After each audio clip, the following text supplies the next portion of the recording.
Jésus lui dit, « Je suis le chemin, la vérité et la vie. Nul ne vient au Père que par moi. Si vous me connaissiez, vous connaîtriez aussi mon Père. Et dès maintenant, vous le connaissez et vous l'avez vu. Croyez-moi, je suis dans le Père, et le Père est en moi. Croyez du moins à cause de ses œuvres. » Jean 14, 6, 7, 11. Bonjour mes frères et sœurs, j'espère que vous vous portez bien grâce à Dieu par Jésus-Christ, notre Maître, Seigneur et Sauveur.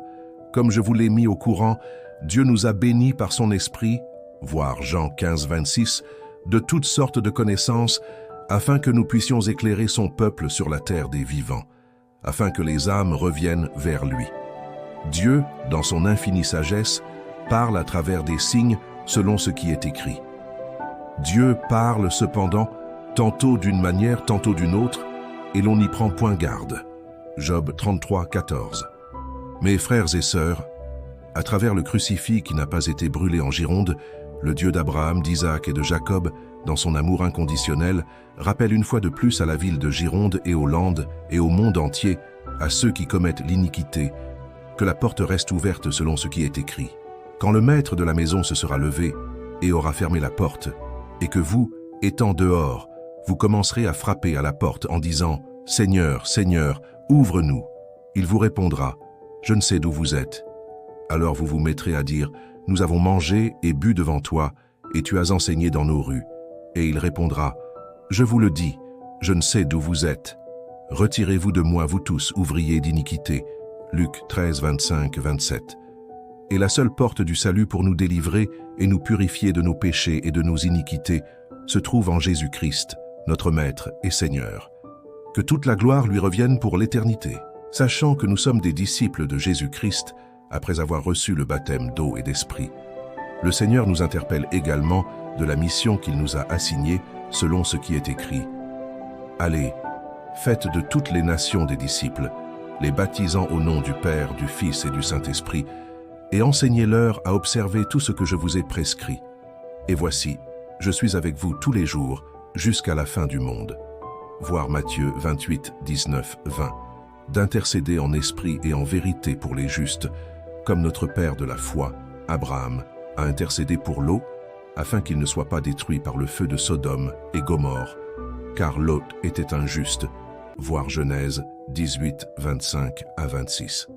Sachant qu'il n'y a pas encore de mort directement liée à l'incendie, à part nos valeureux pompiers, 4, qui ont trouvé la mort en venant à la rescousse des flammes et des habitants, le Seigneur Jésus-Christ nous interpelle, nous ses humbles disciples qui lui sont fidèles, que l'iniquité des habitants de la Gironde et des Flandres n'est pas encore à son comble, voir Genèse 15, 16, que nous pouvons encore intercéder pour sauver les âmes.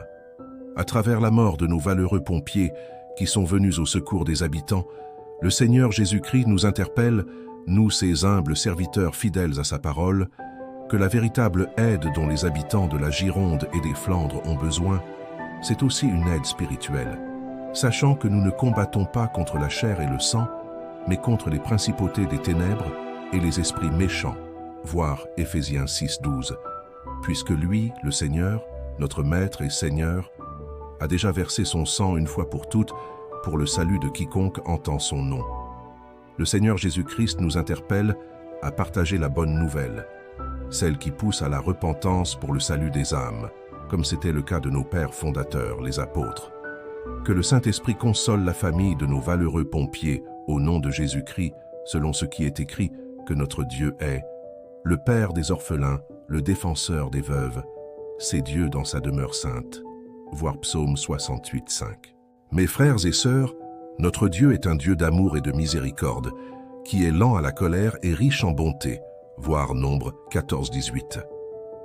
Il veut que nous nous éloignions de tout ce qui ne l'honore pas, afin qu'il puisse nous utiliser comme un instrument puissant pour délivrer son peuple qui est piégé entre les mains de l'ennemi, les esprits méchants, par toutes sortes de convoitises qui ne l'honorent pas.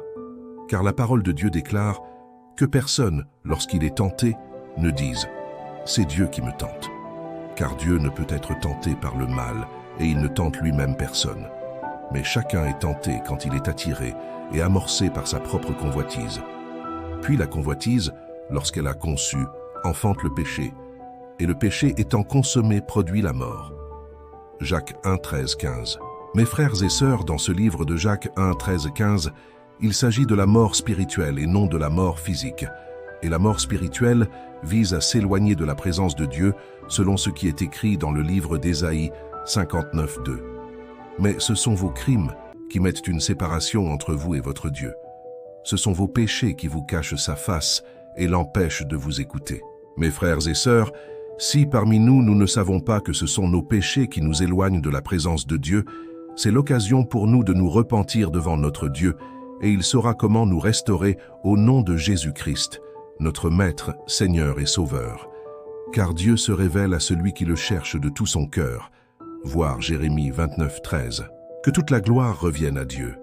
Que personne ne méprise ta jeunesse, mais sois un modèle pour les fidèles, en parole, en conduite, en charité, en foi, en pureté. Veille sur toi-même et sur ton enseignement. Persévère dans ces choses, car en agissant ainsi, tu te sauveras toi-même et tu sauveras ceux qui t'écoutent. 1 Timothée 4, 12, 16.